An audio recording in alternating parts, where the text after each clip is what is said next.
Hey team, and welcome to the video version of the Funnely Enough podcast. This is where you get the raw, unedited version of the interviews that we do on the show. If you're more of an audio person, then head over to Apple Podcasts or any of the platforms that you like that supports podcasting, and you can listen to the fully edited thing there with intros, outros, and all the fun little jingles. However, if you're more of a video person, then that is coming right up.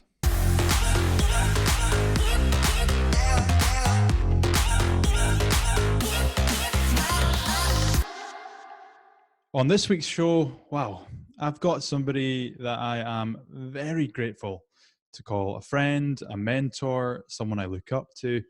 And it's a guy that I've known for a few years now. He's had a massive impact on not just my business, but also my personal life. He's a highly sought after international speaker, probably the best I've ever seen. So much so that Forbes named him one of 20 speakers that you don't want to miss. From pool guy to marketing legend, Marcus Sheridan. Welcome to the show. Yo, Gav, so great to be here, man, and excited that you've got this podcast rolling because your voice needs to be heard. This is great. Appreciate that. It's great to have you. So let's just dive straight into the questions. I've got a very, very serious one. First up, Marcus, can you say the word ball bag yet? No, I don't think I could say that. Ball bag? Ball bag. That's not bad. That's not bad. It was our mutual friend Col Gray that asked whether you could still say it. But we'll take that. We'll take that. So, Marcus, I feel like we could talk for hours about everything that you've done in your career, your life, everything to do with communication. But we've only got a short time together today. And what I'd love to dive into is some of the things that we've spoken about around communication and world-class communication, which is how me and you really got to know each other. Mhm. So let's just dive straight in. I mean, I'm interested in this not necessarily from a business point of view or a public speaking point of view, but more around how this stuff, communication, asking questions, impacts personal lives and family. And I know you're a massive family man, and so I remember one conversation that we had where you told me, or you told the group, that oftentimes you'll sit down with your kids and almost have like an interview with them to see how they are, Yeah, how they're getting on in life. yeah. Why do you do this? Where did it begin, and what does that look like? So, this is this is something that I've been doing for quite some time. I didn't make it up, but there is efficacy and structure. And when you put something, as you know, on the calendar, it just might actually happen. But if you say that would be a nice idea, generally it does not. So I have 4 kids, and certainly since they've been alive, we've been having these interviews. Now, when they're young, it's extremely basic, but as they get older, they get they get pretty they get deep, they get intense. It's fascinating. And let me give you a concept. Just try to paint this picture a little bit, Gav, so you can see it. So I've got a son who's he's going to be 16 this month, and so we've been doing this for a long time, and it's interesting because even though I've had a ton of conversations with him, right? We fish together, so we're always together. The interviews are different. He comes with a different mindset, almost with a reverence towards the occasion, and so it's not unusual for him for so I'll ask him a simple question. What's Let me give you an example of some questions that I might ask. What makes you most happy about your life right now? Okay.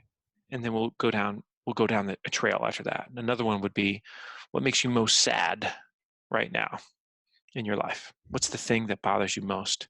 So those are 2 questions. If I asked him that just on any old day, what's going great in your life right now? Oh, yeah, it's such and such, Dad. But if I ask in an interview, there's a very good chance he's going to get emotional, Hmm. because there's just a reverence that comes with that moment. We're there's no distractions, there's no phones, there's no media, there's nothing else going on. We're in a private room in the house. We're sitting down, we're looking at each other directly. In our case, we start with a prayer so that we set the tone for the conversation. And it is an extreme calm in the way that I express things. And if any one of the kids brought to me something that is what would be considered bad news, well, the thing in that context, they know they're not going to get yelled at. So it's never a yell. It's never a chastisement. There could be a challenge, but it's for the most part me asking very deep questions to force them to think about things that they might have been playing with but not really dove into, or that they know they need to get worked out but they haven't yet worked out and they need the help getting there.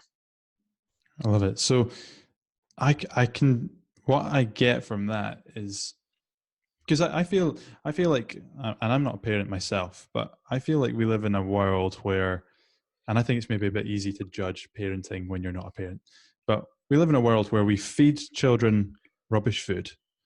The children then go crazy. Yeah. We then give them trouble for going crazy. And then to make them feel better, we give them rubbish food. And we're in this cycle. And then, and then it's like, I just feel like what you have explained there, the deepness of connection that you must have to your children as a result of that must be so deep. First, whereby I feel like a lot of parenting these days might not necessarily be that deep. Well, I would like to think that. I mean, let me give you an example. This is very personal, but I'm just going to say it because we're here. I have lots of examples of things that have stemmed from the relationships I have with my kids, but oldest daughter, the day she had her period, she came to me and she said, "Dad, I had my period." Do you know how many dads have no idea that their daughter has had a period? Yeah.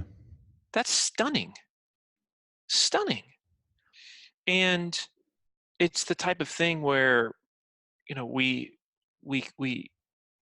talked about it beforehand. It's not a taboo subject because it's as natural as breathing. Yeah. If something is natural as breathing, why would we have a hard time talking about that, right? It's the same thing as there's a lot of things that we do as humans that are almost taboo to talk about, but they're as natural as breathing, especially if they're done in the right context, right? And so we should welcome those types of conversations. We should not walk away from them. We should not shy away from them. Let me give you another one. This is I don't know if you expected to go here, but I'll say it.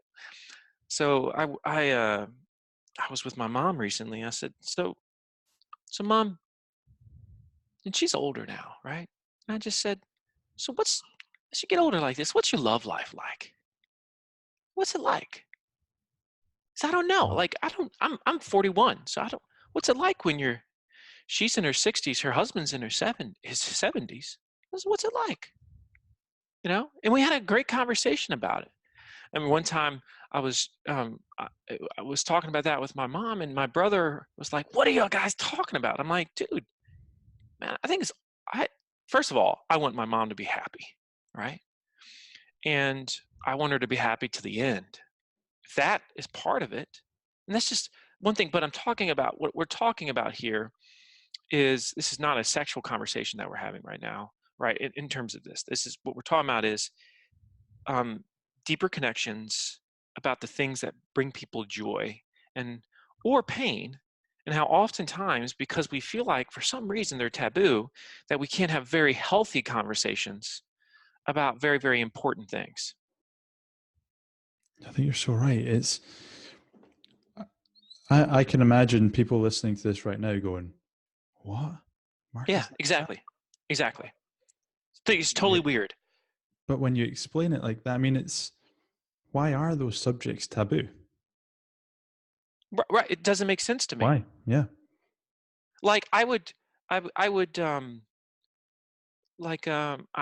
openly tell any one of my daughters at the appropriate age, I hope that when you are, when you found that right person, you're married and, just got this great life, I hope you have an amazing love life. And I hope you feel like you can talk to me about it at any point in time if there's any struggle or anything. But I'm focused on that one right now because that's one that people don't like to talk about, right? Yeah. Especially within families. So I say, why not? Why do we not talk about these things? Because they're as natural as the air. Yeah. It's a great question. And it kind of leads me to my question on questions, Yeah. which is really like a fundamental change in my life happened when we met.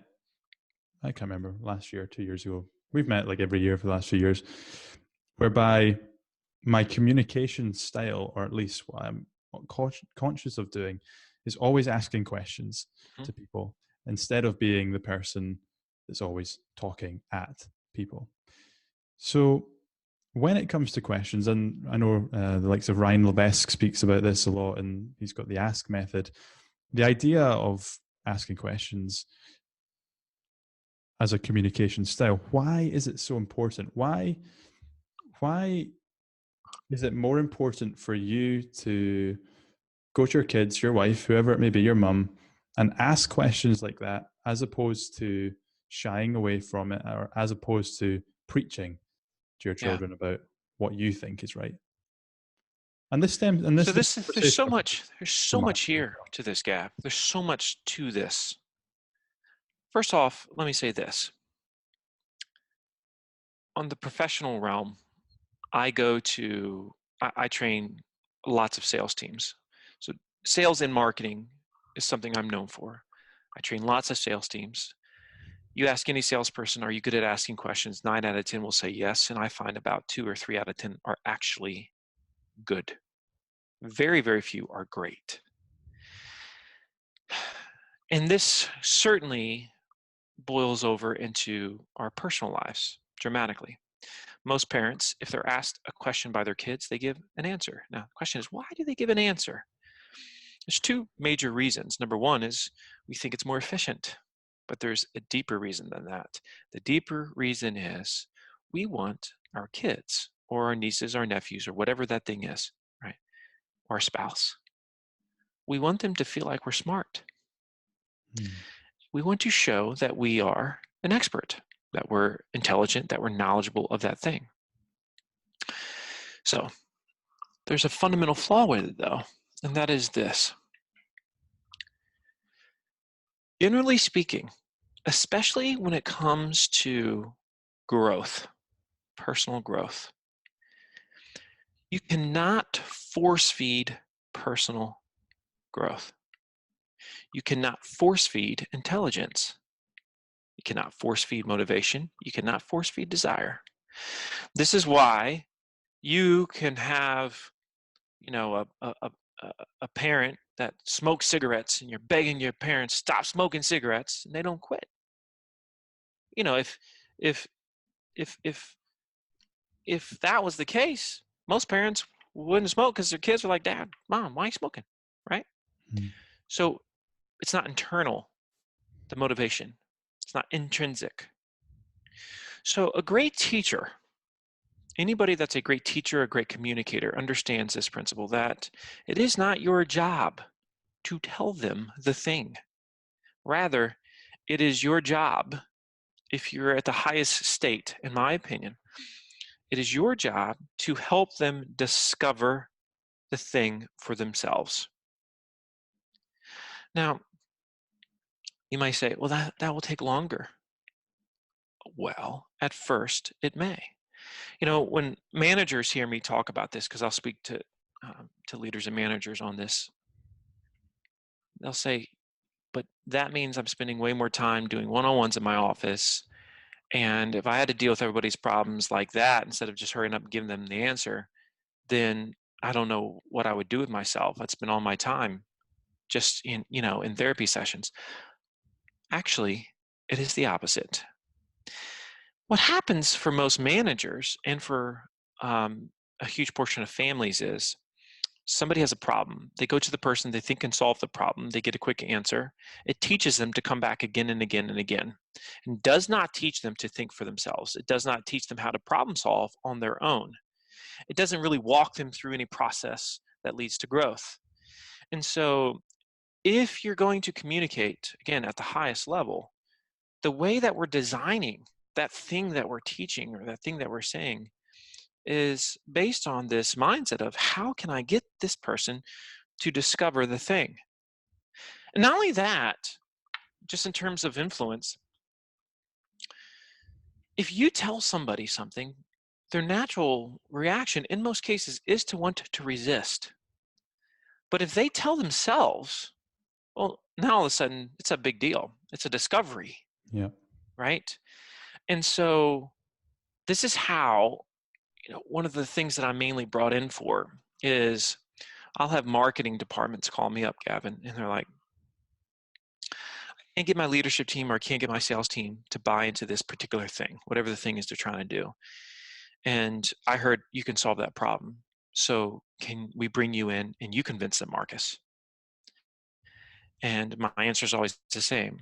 I will come in and I will have them convince themselves that this is the right choice. I will not convince anybody of anything. Love it.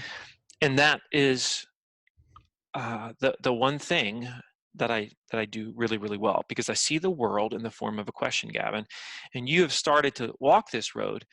And once you start to see the world in the form of a question, everything changes. Everything changes. It is an amazing, transformational, life-changing journey when you start to see the world in the form of a question. And by the way, as I'm saying this, I'm not saying in the form of an interrogation. I'm not saying it in the form of an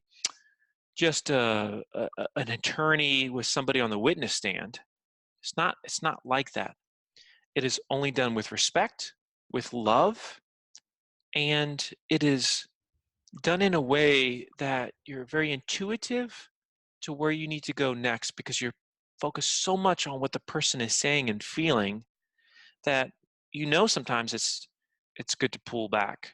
Sometimes it's good to push harder, right? To lean in even more because you care so much.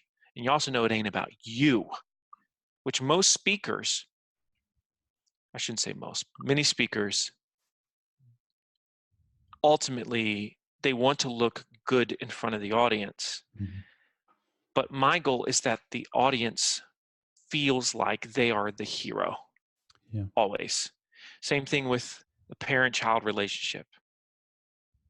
Like that moment the kid says, Dad, I realized something.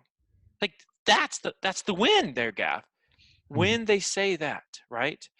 But it's not by them saying, you're right, Dad. You're right. That's what I need to do. You're right. There's no win. Yeah, I think it's so powerful. I think of like a parent-child relationship, rather than giving someone trouble, giving a kid trouble, asking them, like, why don't you think that's a good idea? And Yeah. letting them work out for themselves. Yeah. Yeah. If somebody's listening to this right now, you say, well, how do I know if my wife or my spouse or loved one or child or whoever comes up to me and asks me a question, and I ask a question in return, they're just going to get annoyed with me. Well, that's not necessarily true, especially if you set it up the right way, right? So it might be a situation where you say that person, let's say, Gab, you came to me, and and you could be an employee or you could just be a friend. I might respond to you saying, the question you ask that's a powerful question. It's an important one, and I want to help you figure it out. But in order to figure it out, I'm going to need to ask you a few questions. Can we do this together? Mm. And just by saying that, it completely shifts everyone into the right mindset. It's a we are going to figure this out together.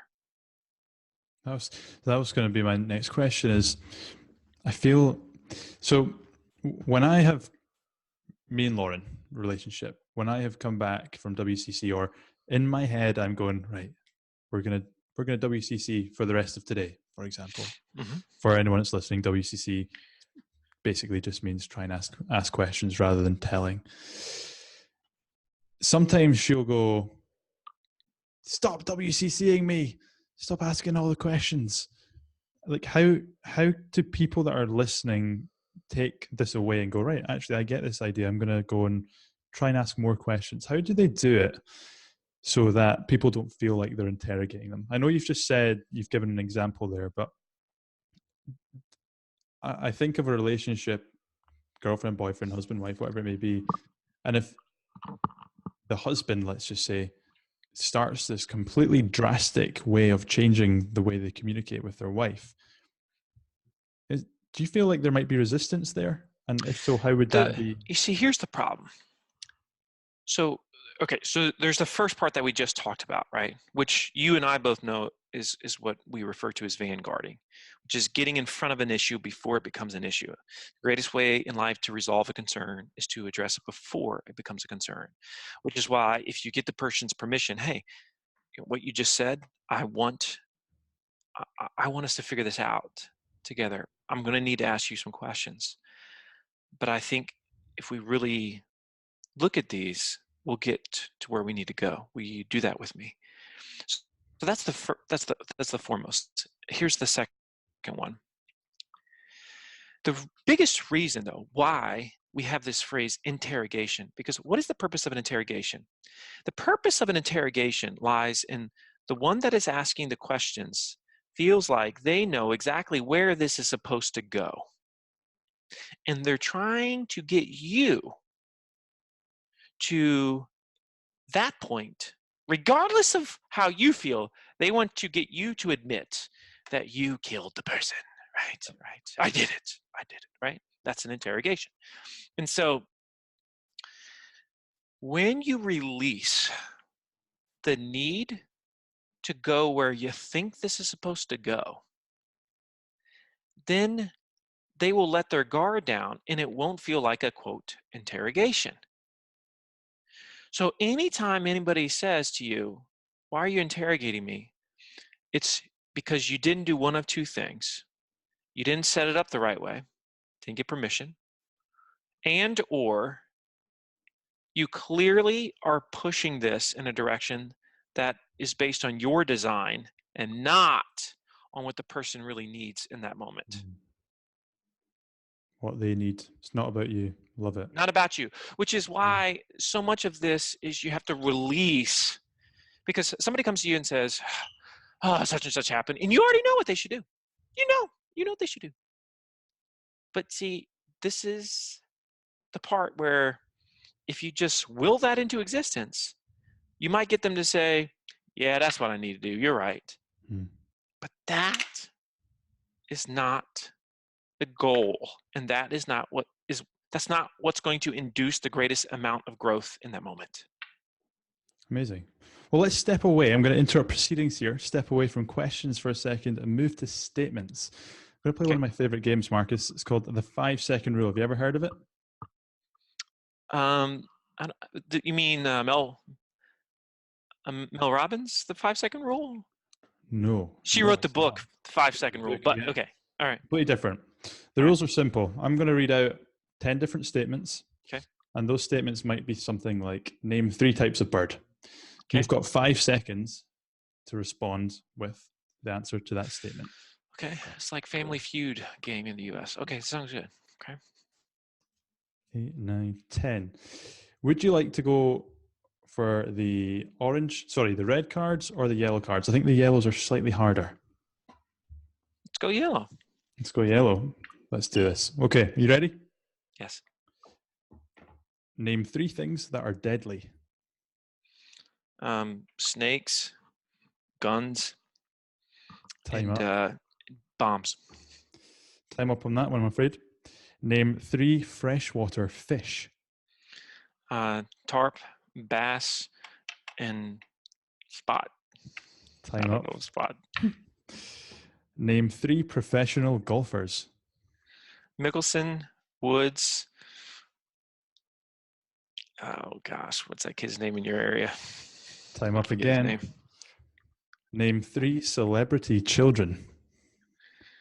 All the Kardashians. because they're all kids. Okay, I'm going to give you that. I'm going to give you it. Yeah, they act like kids. Name 3 kings. King Solomon, King David, and King Kong. Right, you're going to get this one. Name 3 fruits. Apple, pear, banana. Nice. Name 3 things to pack for a holiday. Clothes. Time up. That was awful. See, let's test your UK knowledge. Name 3 islands off the coast of Britain.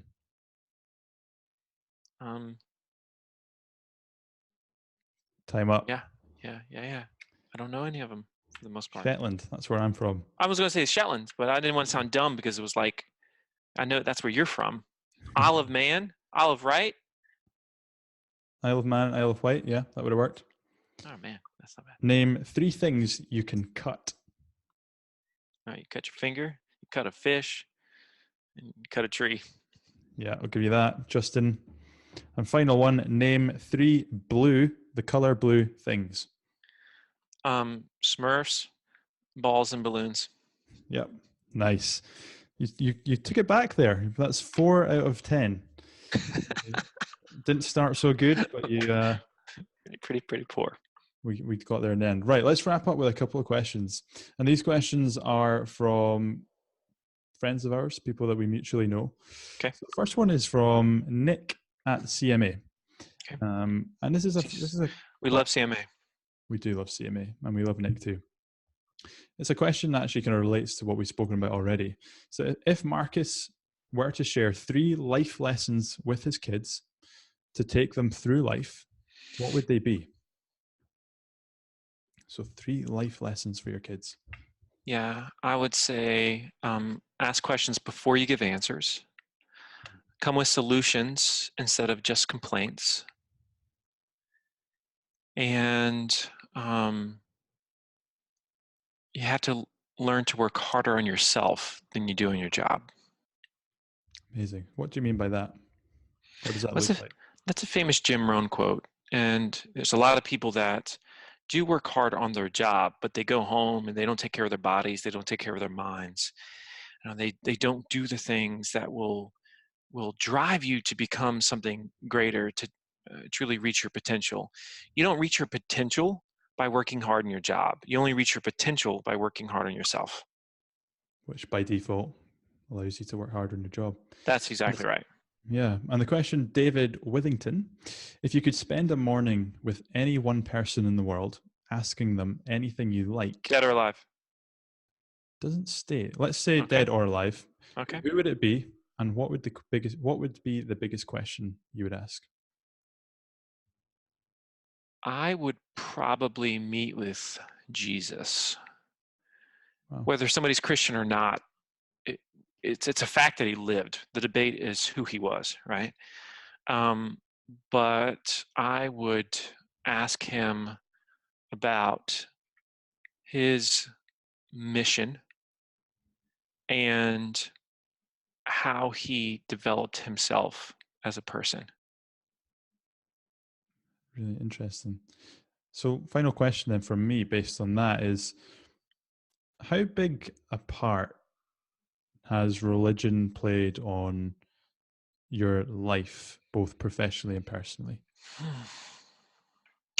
Yeah, I would say it's made all the difference. I did not become what would be considered a religious person until I was 16 or 17. And I ended up being a missionary and going to Chile for 2 years. That's where I learned that I was unique as a communicator. I asked questions inherently better than other people did. I had just astounding success. I seemed to teach at just a unique level, and it wasn't an arrogance. It was just a knowing. And so when I got back, I felt like I was supposed to use these skills, and I ended up becoming a pool guy, right? And But I had to become a pool guy, I realize now, because that became a foundational story for my life in terms of where it is. So I'm thrilled that I was a pool guy and that I still own a swimming pool company.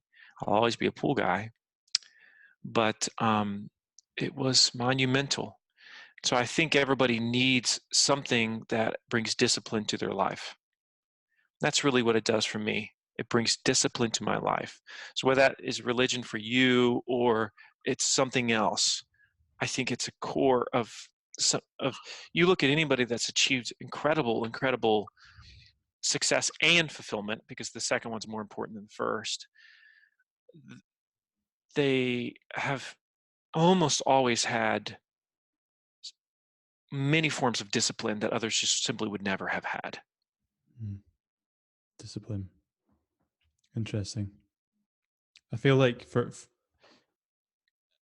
especially as entrepreneurs, business owners, where and it's taken away from religion, but your day to day is basically what you want to do. And discipline, especially like working from home, solopreneurs, the people that are listening to this show need to have some sort of discipline You're to actually get stuff done, and discipline as well to develop as a person. Marcus, you're absolutely right, my man, and that's one of the great keys to life, right? we're going to wrap it up there. We've gone slightly over time. Where can everyone that's listening find out more about you? Well, if you just want to contact me directly, my personal email, easiest one is marcus@marcussheridan.com. On Twitter, I'm at the Sales Lion, SALESLION, like Mufasa. And so feel free to contact me. The website is marcussheridan.com. Thank you so much for coming and sharing on. I could literally speak to you for hours about this sort of stuff. So I had to get it down to 25 or so minutes. So I appreciate your time massively. And we'll speak to you soon. Yeah, you're the best, Gav. Hey team, me again. And I just wanted to say thank you so much for watching the video version of the podcast. And I hope you took something away from that. Maybe a smile, maybe something of inspiration, or maybe an idea came to your mind. Be sure to drop me a comment and let me know what that thing was for you. Now, if you want to listen to more or watch more episodes of the podcast, you can do that here on YouTube or Facebook, or head over to Apple Podcasts or the podcasting platform of your choice. Just be sure to hit subscribe, leave us a little review and a 5-star rating, and I will love you forever. See you in the next episode.